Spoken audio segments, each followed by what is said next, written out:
I'm going to offer a non-political post on books, one of my great passions.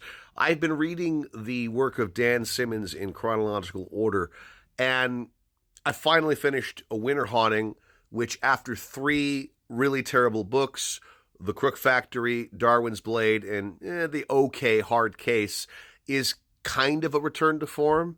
But it's very clear that Dan Simmons' major problem during this time period was a lack of self awareness and writing far too fast.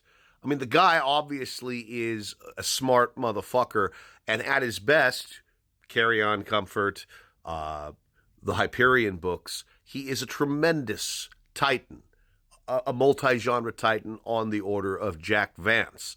But I think during this time, he probably got fed too many little dulcet whispers into his ears, because this work after the end of Hyperion is fucking garbage for the most part, and even when it's good, it's not up to the Dan Simmons caliber that we have read in the 80s and the 90s.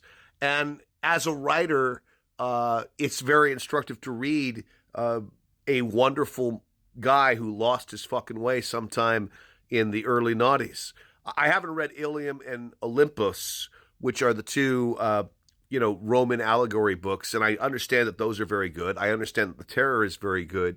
But from my vantage point right now, around 2002, Dan Simmons has completely lost his way. His introductions to Worlds Enough in Time are just completely fucking arrogant. Just absolutely condescending and arrogant. He seems to have become a bitter old man, roughly around the age of 50. And you have to be really fucking careful as a writer to keep the giddy child alive, to keep the passion alive, which is why whenever I feel myself becoming a little exhausted, I take breaks. Because if I don't actually keep my inner giddy 6-year-old alive, then I'm not doing the creative work that I do justice.